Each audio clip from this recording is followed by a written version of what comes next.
Thank you for listening. This is the Wyoming Photographic Podcast, all things photography from the state of Wyoming, featuring Wyoming-based photographers as well as photographers who travel from all over the world to photograph this wonderful state. I am your host, Jeff Futter, and we have an amazing show in store for you. Thank you for joining us today. We've got Falon McCormick with us. Falon, how are you today? I'm good. How are you? I'm doing great, thank you. Good. Can you tell me a little bit about yourself? So my name obviously is Falon McCormick. I own McCormick Photography based out of Casper, Wyoming, and um, I'm 26 years old. I was born and raised in Casper. I went to school in Riverton and got my degree in film, and I'm currently working on uh, running my photography business full time. Well, that's great. What kind of photography do you do? So currently, I do portrait photography. I do weddings, senior photos, family photos. Um, I've been wanting to try and find some sort of niche, but it's kind of hard to do in a smaller town with a lot of photographers. So I'm kind of just a jack of all trades in that sense at this point in time. So, what are some places you love to go in and around Wyoming to take photos? So one spot in particular, out of Casper, um, I really enjoy going to the archery range up on Casper Mountain. A lot of people go to Bear Trap, and I go to Bear Trap a lot and other spots around there, but the archery range, you can see the hills in the background, and if you're up there right before sunset, it is just absolutely gorgeous during golden hour.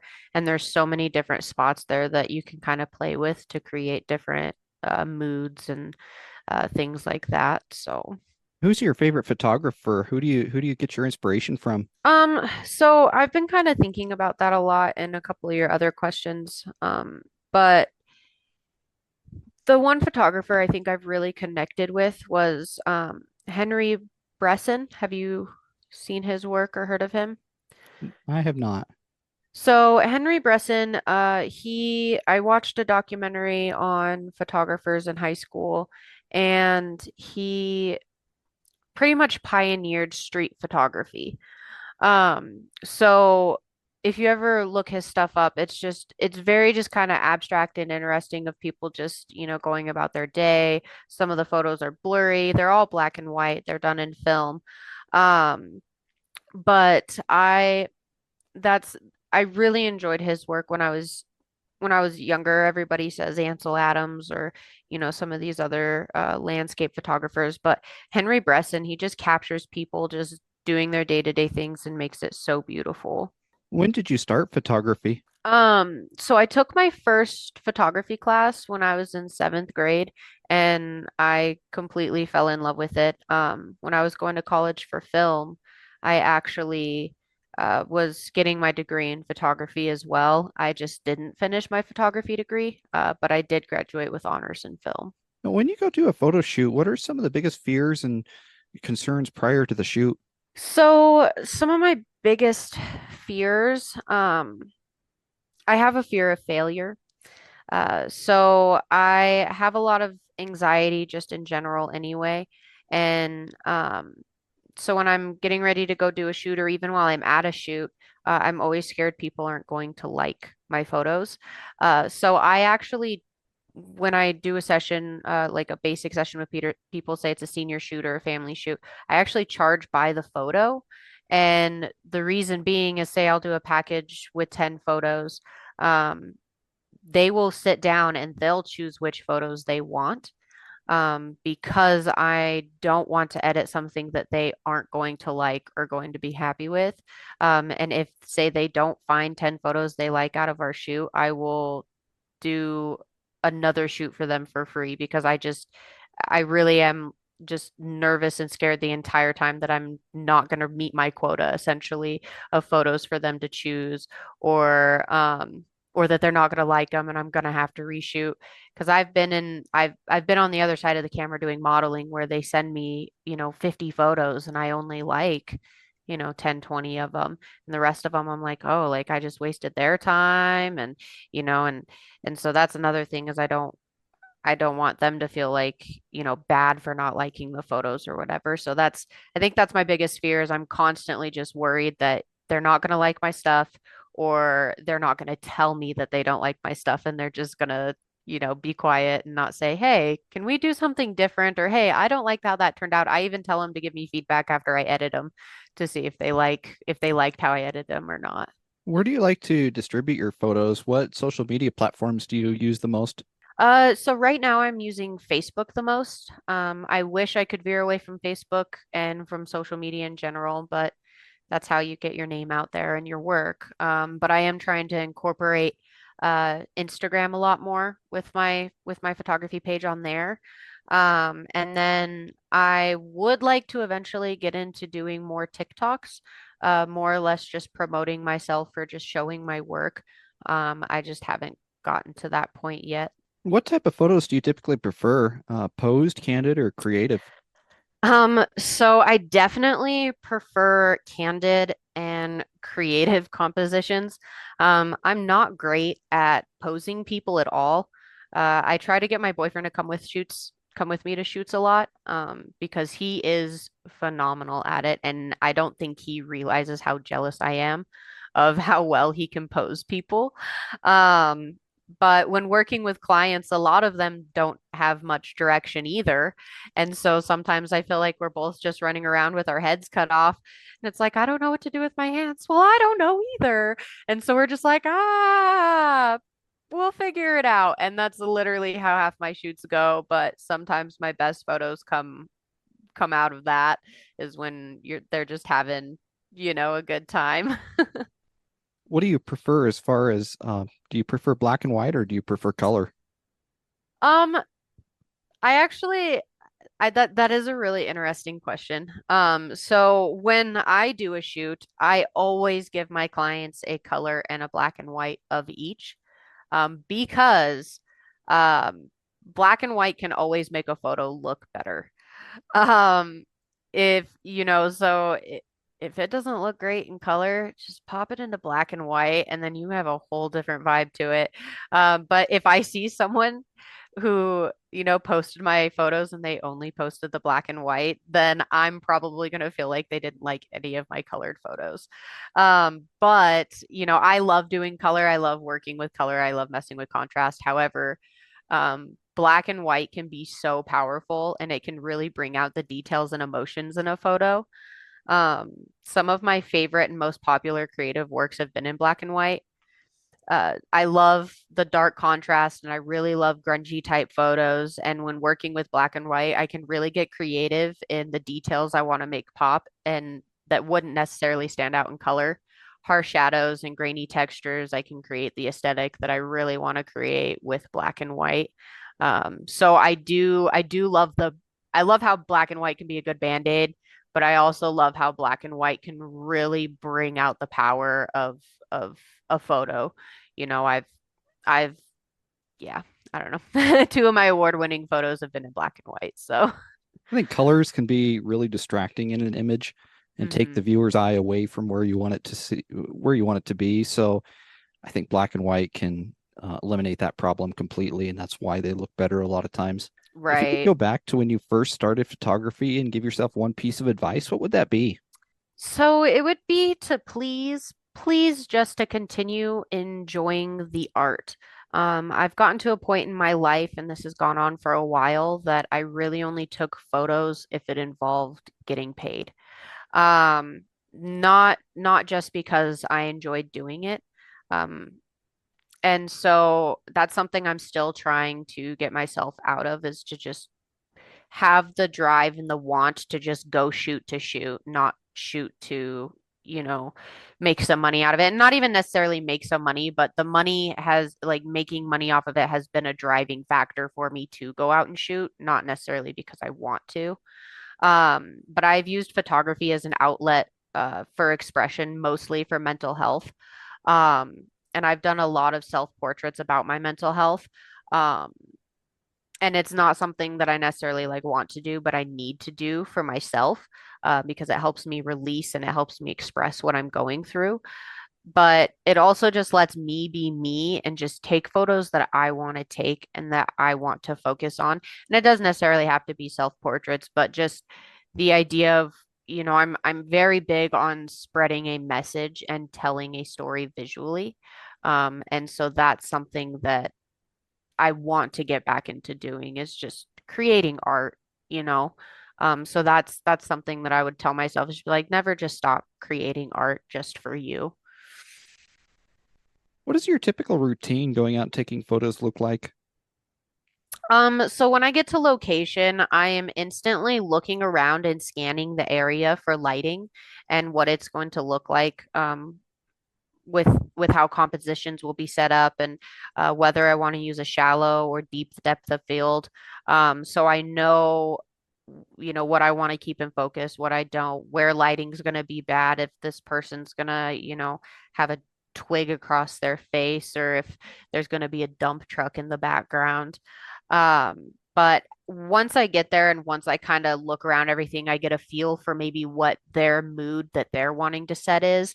Um, if it's an engagement shoot, I've done an engagement shoot where the girlfriend wanted the really light and airy, fluffy photos, right? And the boyfriend, he was a drummer and he loved Tool and he was grungy and stuff. And so he wanted the really fun, kind of dark, grungy photos. So I had to look around to be able to do literally two sets of photos to fit their moods that they were wanting. And so it was literally me just scanning the place the entire time. I looked like a dog that was hunting because my eyes wouldn't stay in one spot. But after that, it's really just going with the flow and seeing what they like and getting to know each other and talking, and so then that helps me get a feel for how the person's going to be and whatnot, and how personal I can get with them, whether it's touching them or moving their hair, being like, that doesn't look very good on you, or oh yeah, and hype them up, because you don't want to do that you don't want to get too personal with someone where they're like, oh, I didn't like how she talked to me, when really it was like, I'm trying to get your best side. And so you really got to observe that as well while you're going into these situations so you know how to communicate with your clients. How do you convey mood in your photos? Is there any special way you can pose the photo or use other different creative elements to bring it out? So it really depends on what I'm shooting. But I've learned that lighting can mean absolutely everything. So depending on how what you have lit and where can really determine the mood you set. If you have something that has really harsh shadows going across it, then it can really determine, whether it's a dark and mysterious type photo or ominous versus if you don't have a lot of harsh shadows, they're all very light. That's going to lighten the mood. That's going to make things feel more soft and gentle. And so I really focus on lighting, and I also really try to focus on color composition. Different colors can create different tones and moods, whether it's, a lamp that you have set next to your subject, or, I've done a self-portrait with a purple and a blue light, and I'm like turned away. I don't know if you could see it in my picture I had pop up on Zoom, but my mom doesn't like the photo because she can see how intense and sad my mood is, but she thinks it's an absolutely beautiful photo because of how much you can feel the emotion. And a lot of it has to do with the colors that's directed on my face and how the shadows are hitting. Now, how did you personally get so good at photography? Well, I mean, I guess good is different to everybody, but I took my first photography class when I was in seventh grade. That was when I was like, hey, I want to do it. I want to try it. I love it. And I didn't have really a digital camera until I was about, I think it was not my 16th birthday, but it was the Christmas after I turned 16. My birthday is a week before Christmas, so I gotta figure that out. So I was 16 years old when I got my first camera. But before that, I'd started taking film classes my ninth grade year. I took audiovisual production. And so literally since I was 12 or 15, I've just been taking photos, recording video, learning about storytelling, visually learning about, how to create these types of moods and tell a story visually. And so it's just something I've been messing with literally almost my whole life. So a lot of practice too, I guess. I I also wanted to say I remember being told by a friend of mine who's a police officer. He also does photography on the side, and he's watched me kind of grow up. And he told me that he was kind of jealous of me one day, and I was like, "Well, why?" He says, "Well, you have a natural eye." And so there's people that learn how to, really take it's all practice nonetheless, but there's people who know it and there's people that just naturally have it, right? It's just like learning how to draw. There's some people that can pick up a pencil and they just know how to draw. There's some people that can look at something and they're like, I know how to make that look really, really nice, or I know how to, do something creative with it. And I've been told multiple times that I have a natural eye for things. How would you recommend somebody would go about getting started with photography? It's really that's really kind of hard for me to answer just because I've kind of just been doing it. Um, I, my sister and I got tattoos for each other when I was 15 when she was moving to Portland for college. And so I'm 15 years old and her tattoo, we put three things that we each love on it, and a camera was one of them on my sister's shoulder. So I've literally it's hard for me to say just because it's been a part of me for so long. But I think if somebody just wants to, get into it, um, I would say don't stress yourself so much on learning the mechanics of everything so deeply. Um, I tend to get really discouraged when I hear other, photographers talking about, oh, I have this camera and it's got this mechanics in it, and it does this and that, and get very scientific with it. Don't beat yourself up and stress yourself so much with learning all the scientifics in there. Don't think you need the best camera. Don't think you need, all of this high gear stuff to get started. Just, watch a couple YouTube videos, learn the rule of thirds. That's the biggest thing, is learn the rule of thirds, learn how to mess with lighting, and that's pretty much it. Is, from there, there's no manual on how to be a good photographer because everybody's taste is different. If you want to do it for art, I would say to be a good photographer is what I learned in school is if you can make somebody feel something, whether it's like or dislike, or it tells a story or any type of emotion, if you can tell a story or if you can make somebody feel something, then you're doing a good job. If you can look at that photo and you're like, I don't know what this is, you're probably not doing it because they're like, what is it? Whereas if you look at it and you're like, I don't like this photo, it makes me feel gross, you're doing a good job. So I think it's really just learn the basics, learn what an f-stop is, and you're all right. So, Are there any specific YouTubers out there that you would recommend? um, one that I've been watching a lot, just to help me learn, honestly, the mechanics of using cameras and stuff is, I know that he can be pretty biased as well, because I mean, a lot of these YouTubers are paid, by these different companies to be like, oh, this camera is better than this camera, because when really that's not necessarily the case. However, his name is, what is his name? Fro, Photo Fro. Let me look it up really quick because it's hard Bro to. knows photos? Is it Frono's Photos? I think so. He's got the afro. Afro photographer YouTube. Uh, what is his name? Because I watch this guy. Um, Yep, I know exactly who you're talking Yeah, about. I yeah, don't know Fro his knows photos. Yeah. I really like his stuff, and he's goofy and he's just like, I'm gonna come out and say it. This is what I was using it for. You probably won't be using it for that, so don't take my stuff to heart. Take it with a grain of salt. And I really like his stuff. If you want to learn about editing, Flern is also really great. It's Phlearn, I think. PH Learn. It's literally just all Photoshop and Lightroom and everything, and they will walk you through how to do all this neat, cool stuff. So Flern and Fro knows photos. Yep, I like those guys. How much time do you typically spend post-processing your photos? Um, I've been trying to think about that recently because I've actually did a wedding where I took over, roughly around 4,000 photos, and my turnaround time has not been great.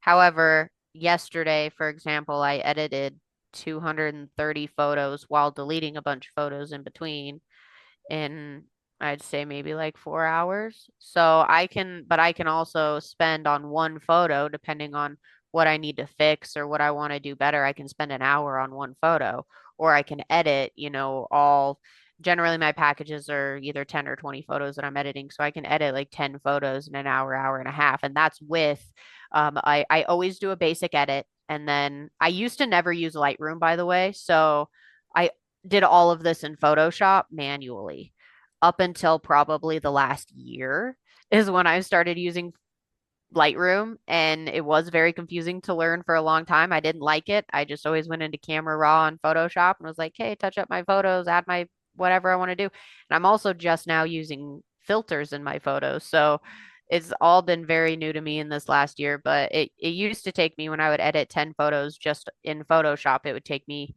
probably about an hour and a half to 2 hours, and that's with loading each individual photo and everything. But now in Lightroom, if I get the lighting right or whatever, I can edit, you know, 10 photos in 30 minutes because I'm doing the basic edit, and then I literally just copy and paste my settings into all of my other photos. It's wild. It's crazy how it cuts down on time, but you also don't get to be as intricate in the photo as you'd like to be. I used to get very in depth and detail with editing each individual photo because it was like a piece of artwork. You go in and you're like, oh, I see a blemish on their face right here. I don't like that. Or you go in and you're like, oh, there's a dog hair on their shirt that's a little noticeable. I don't like that. And you were able to really analyze each photo, and I felt like I put more care into it. I don't want to say I don't put care into it now, but being able to edit things so quickly, you can kind of pass over some of those really important not important, but important to me, but nitpicky aspects than you would if you were to do it in just Photoshop. So I'd say 10 photos, about an hour, hour and a half, and that's with 2 to 3 edits of each photo. So a lot of it's looking through filters nowadays after I do my basic edit. So What would you consider to be the best photo you've ever taken, and can you elaborate on it a little bit? the best photo I've ever taken. Do you want personal opinion or like one that I've sold the most? Your personal opinion. My personal opinion. It's funny how that can be different sometimes. You think this is the best photo, period, and it's not always the one that everybody else likes, but yeah, whatever your personal opinion is as far as the best photo. And it is funny you say that as well because it's definitely there's a photo that my mom talks about. Oh, this person wants to buy this photo from you, and this person, they love this photo. This is my favorite photo, and I have people tell me that, and I'm like, I hate that picture. What are you even talking about? Like I don't get how they like it. Or I'm like, I took that, in 11th grade for a school class, and I'm just like, I don't know why you think it's so cool. But for me, oh, I'm really debating if I should think more of my artwork or like photos of, I can't do photos of just people unless it's for an art form because they're all so unique and different. Um, I want to say probably, okay, so this is probably my favorite photo. I don't know, I don't know if you're gonna show this or not, but I'll show you. Um, it's a macro. So it's a Beautiful. mac. Thank you. It's a macro photo of, I don't know what it was. I was on a trip with my friend who's also a photographer. He mentored me. I worked under him for a while. His name's Oli Moss. He's from Riverton. Um, but I don't even know what it is. It was like the shell of a plant, I guess. Um, and I just picked it up. He let me use his macro camera, and I just got super close to it. And what you see edited there is just the little itty bitty inside part, but everything else around it is this kind of purple haze color. And I don't know. I think it naturally got that color. I didn't edit anything to make it that color unless it was just bringing out contrast. I'll send it to you right now.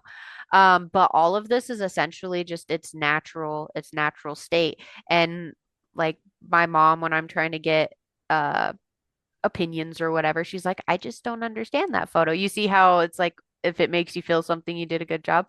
My mom's like, I just don't know what it is. I don't know the concept of it. But I look at it and I'm like, you can just see all these little tiny details. And but it was my first time shooting with a macro lens, and I'm like, this is so cool. Whereas I showed her the actual plant of my friend Oli, who took the same plant and he took a picture. My mom's like, well, I like that one. And I'm like, well, I'm glad you like that one, but I like this one. And so I think that's my favorite one. And I wish people loved it as much as I did. Now, what is one question you hate being asked? I think the one question I really hate being asked is, can you edit out my wrinkles or can you edit out my stretch marks?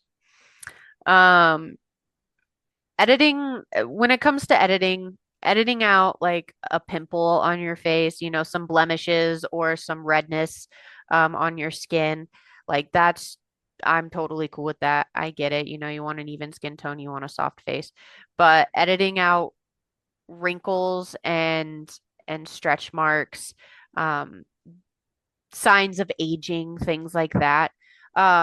It really just kind of makes me a little sad sometimes, because one of my goals for as a photographer, not goals, but you know how you have a bucket list of things you want to take pictures of? I want to take a picture of, and this could be like all different ethnicities. I can make a whole series of this. I want to do this now. But it's somebody who's really old with, with just the crow's feet and all of the wrinkles in their face. Do you know what I'm talking about? Yeah. I think that that is the most beautiful thing. And I think that being able to show that you've lived, if it's stretch marks on your belly because you've had children, you've created life, you should be proud of those stretch marks. If you have wrinkles, if you have crow's feet, it just means you smiled a lot. If you have lines around your face, it just means you smiled a lot. And there's nothing wrong with having those bits of wrinkles. I understand if women are doing like a boudoir shoot or something, or they want their face softened a little bit, but it does always make me, that's probably my least favorite question being asked, because I'm like, I want you to feel beautiful in what skin you're in and in these photos, but I also want you to see the real you. Today I'm very, very guilty of it, is today you can get on Snapchat and there's filters. If you have No matter what filter you have, that's even if it's just a black and white on your face, if you watch on Snapchat, it makes your nose a little bit smaller, makes your mouth a little bit higher, it brings your chin in just a little bit. So you're never actually looking unless, and then even then, when you're looking in your regular camera, depending on the lens length, it'll make your nose look bigger or your head look bigger, or whatever angle you're in, is you're never really actually looking at the true beauty of yourself.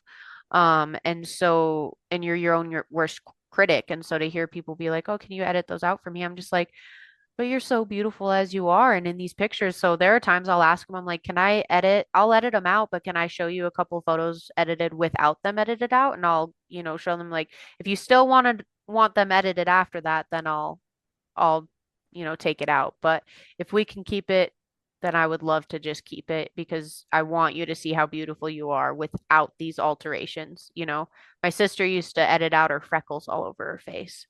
And I did graduation for photos for her one time. She's 6 years older than me. Did graduation photos for her one time, and she didn't like them. And it was because I'm big on doing contrast, so I have a lot of darks. You could really see the freckles in her face. And she didn't like my photos. And I'm like, why? I'm like, I think you look astonishing. I even brought out the black eyeliner. So your eyes, she has beautiful blue eyes. So her eyes would pop. And it's because she had all these freckles on her face. And I'm like, that's you. Like that's you every day. Like you should be proud of it? What kind of gear do you use? So currently I am shooting, so I have three cameras. So right now the equipment I'm using is I have a I have three Canons, so I'm using Canon. I got a 70D when I graduated high school. That was my senior graduation gift. And it came with a Pixma printer, so I have a professional photo printer, which is really cool. Um, And then I had bought used a Canon 60, so it was a full frame camera, because I had felt like I started outgrowing my 70D. I was like, well, I can't shoot low light. I'm starting to do weddings, things like that. Um, and so I have a 60, and it's just the EOS. It's not a Mark series. It's nothing fancy. It's old. And then my boyfriend, I had been looking at all these different cameras, and again, I do film, and so I've been wanting a good camera for film, which a big reason why I got the 70D as well was because it was good at film at the time for video. But I had been looking into, I'm like, well, I'm getting back into film. I'm wanting to make more stuff. And so I was looking at selling both of my cameras and some of my other gear, lenses, stuff like that to get a Canon R7. And I was against mirrorless cameras for a long time. I think for me, I'm just an old person at heart, and I was like, "Oh, those new cameras, they're there's nothing different. They just cost more." And then I put one up to my face, and there's an electronic viewfinder, which means, for those of you who don't know, DSLR cameras, when you look through the viewfinder, you can't really see what you're taking the picture of. Uh you have to go off of the metering settings and the f-stop and things like that. And then when you take the picture, you look at the frame or you look at the screen and you're like, "Oh, that's what my picture looks like. It's too bright or it's too dark," right? Electronic viewfinder, you look through it and you're like, "Oh, this is what my picture looks like." And then you look at the screen and you're like, "Oh, look, it's exactly how it looked in the viewfinder."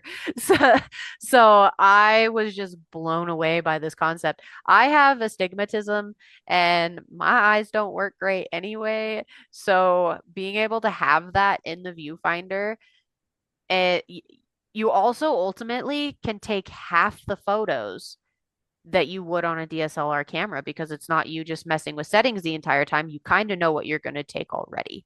And so I was just absolutely blown away by this feature. And I'm like, this is the coolest thing in the world. So I was preparing to sell all of my camera gear to get this one camera, and my boyfriend surprised me for Christmas and bought it for me. So he's like, I couldn't watch you sell your gear. He's like, you worked hard for that. He's like, I'm gonna buy you a camera. So that's what I use. That's my cameras anyway. And then I use Adobe. I don't use Mac. I don't use Apple anything. I hate Apple. It's overpriced and you don't get as near as much for the price that you're using it for. So I have a custom gaming computer and an Asus ROG Zephyrus gaming laptop from all my stuff. You're kind of like me. I held off on going mirrorless for a long time. When I finally did, I was blown away by it. I loved it.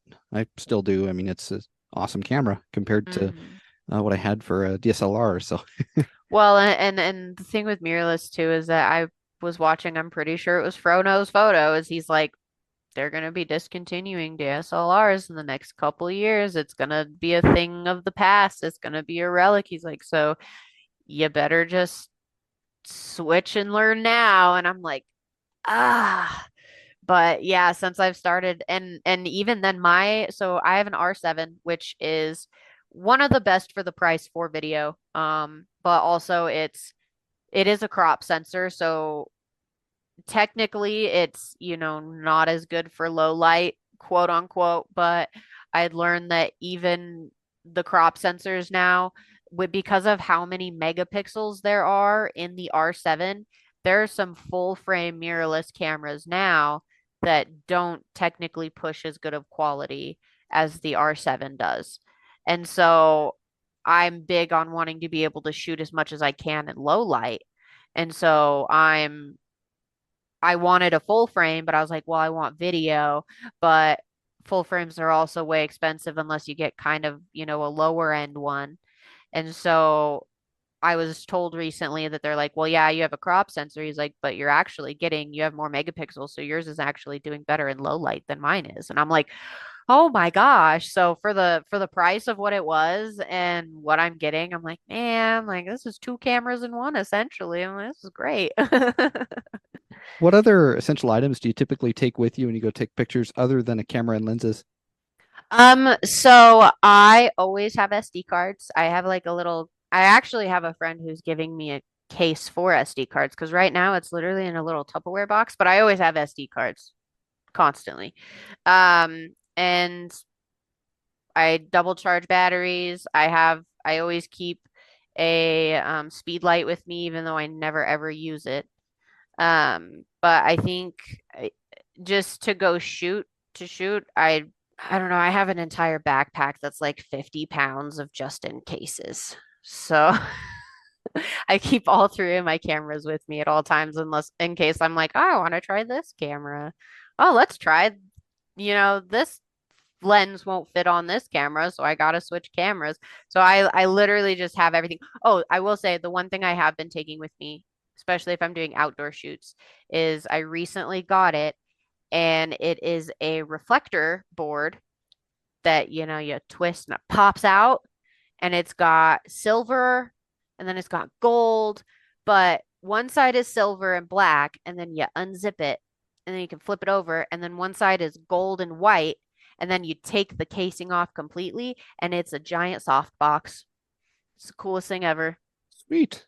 If you can't afford a reflector, just go to AutoZone or Walmart and get one of those things you stick in your car window. Get one that's gold and silver. That's like $5. One thing I've used is a one of those Mylar emergency blankets. Oh, that's gotta add if you were to do something at night. I think I have a friend that uses stuff like that. If he does a lot of night shooting, and if you were to use something like that as a reflector, but you crinkle it up, I bet that would add some really cool shadows. I could be wrong, but You're probably right. At night, I mean, the little bit of light that you get is what you Mhm. get. So Right.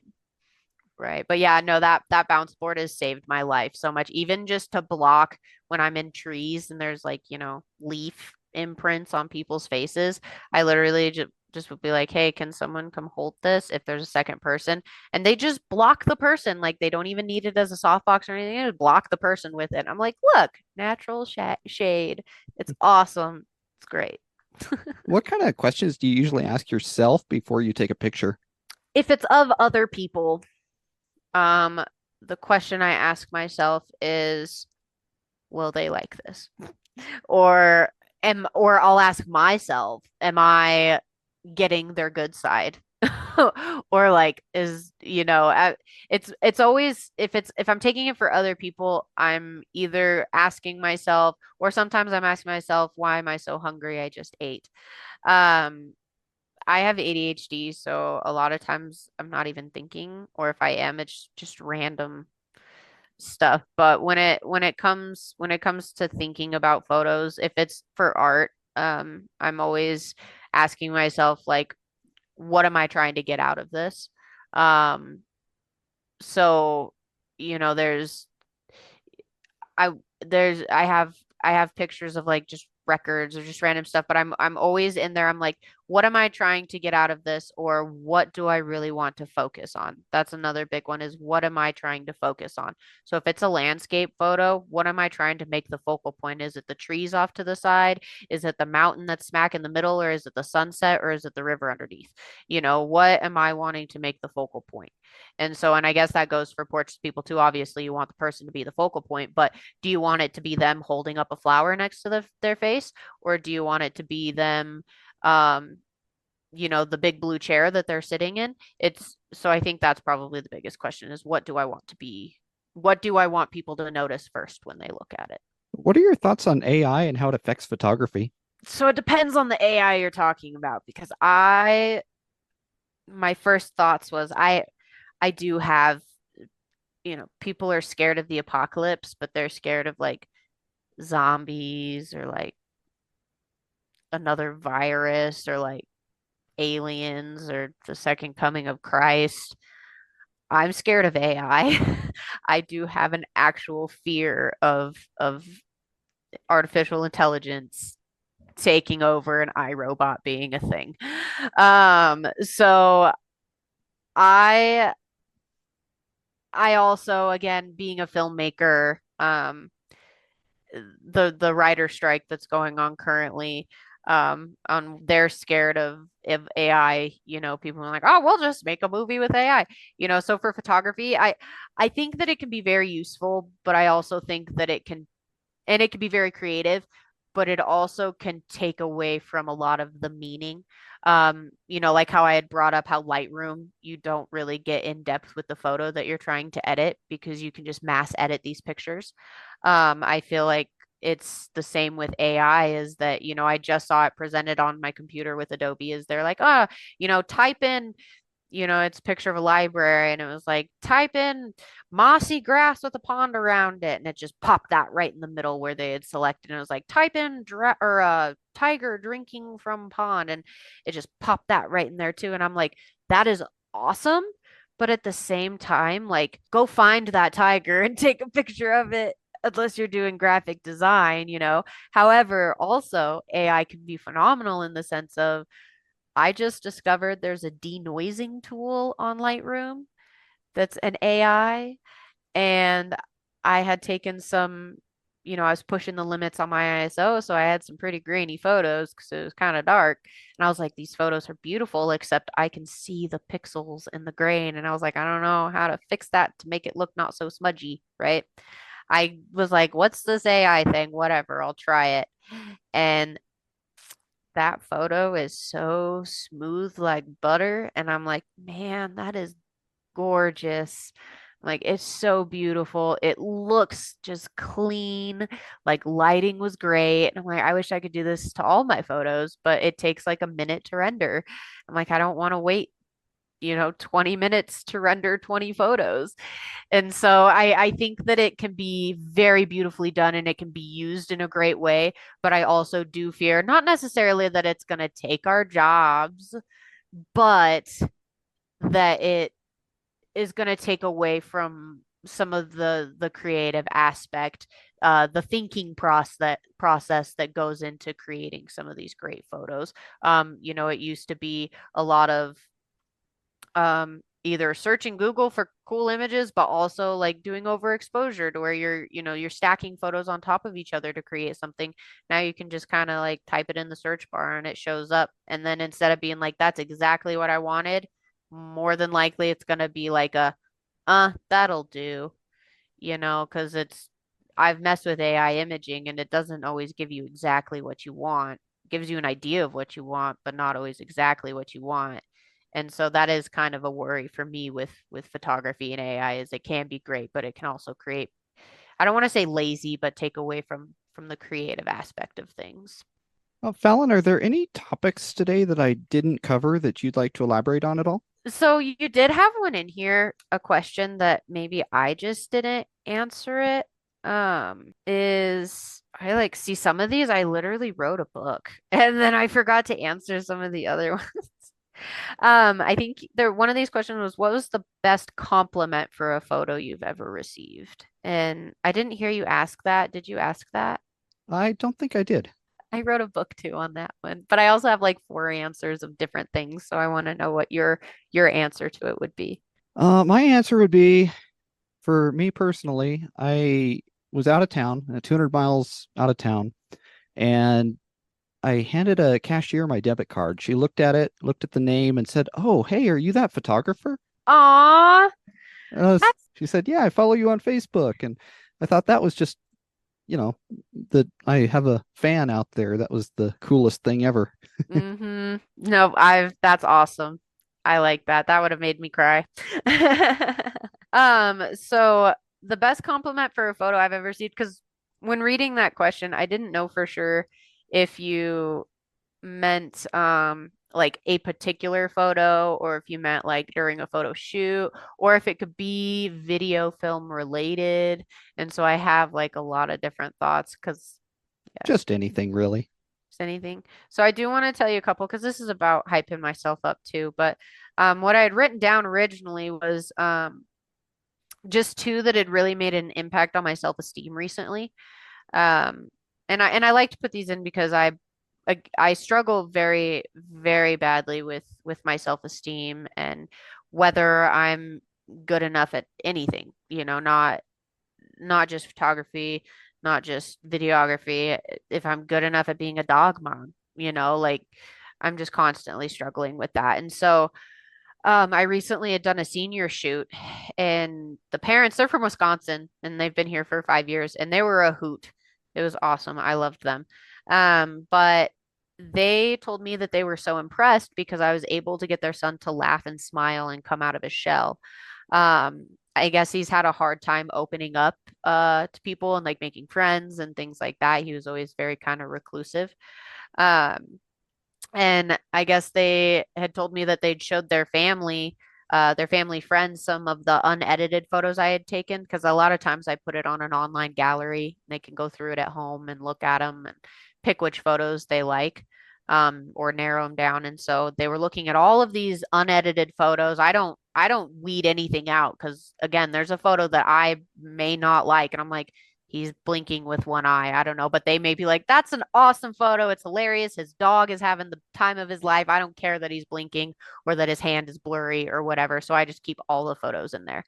And they told me that they'd showed their family friends the unedited photos, and their friends were so surprised on not only how good the raw photos were, like they didn't realize that those were unedited photos, but also that they were so surprised that I was able to connect with their son so well and that he opened up like he did.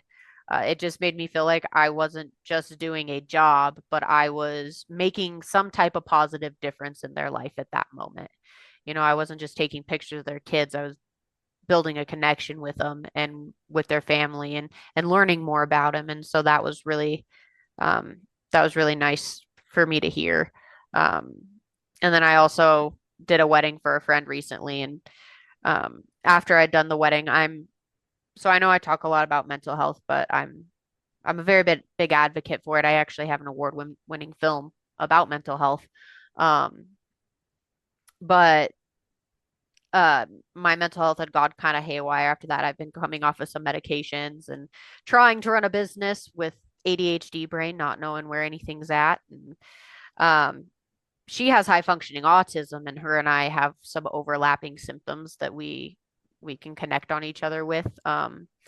Being awkward or not having a filter and things like that. And so her and I are able to be blunt with each other and be like, hey, you calm down.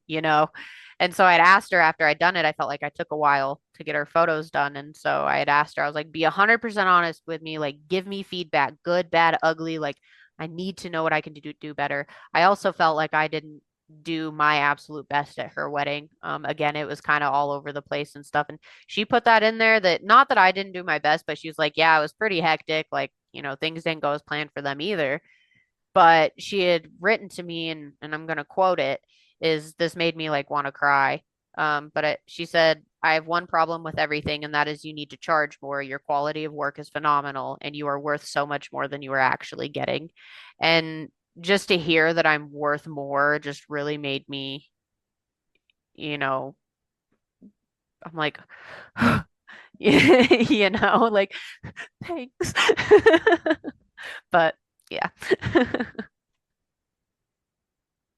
I think it's interesting that you say you have ADHD. I actually have ADHD pretty bad. Oh, okay.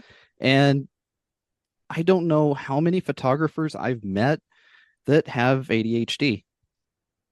It's Like you haven't met very many no, or I've met a lot.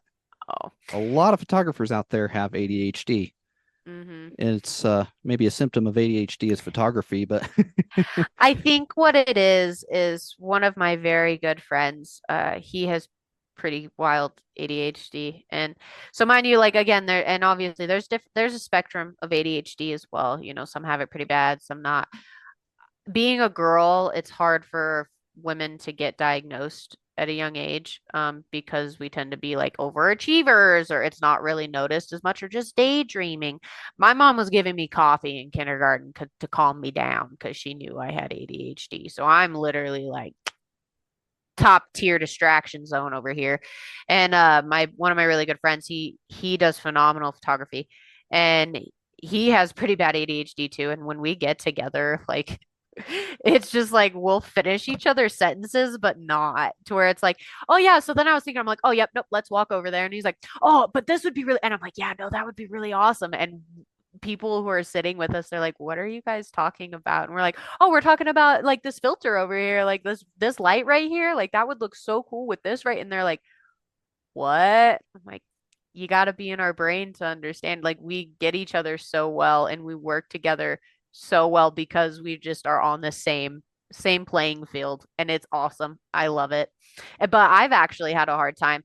There's two different types of photographers, I feel, because when I was getting my photography degree, I had a hard time connecting with some of the other people in there getting their degrees or working there even, because there's the kind of pretentious, prestigious artist photographer that's like, oh, and then there's like people with ADHD or that just like taking photos. It's kind of like film kids versus photography kids.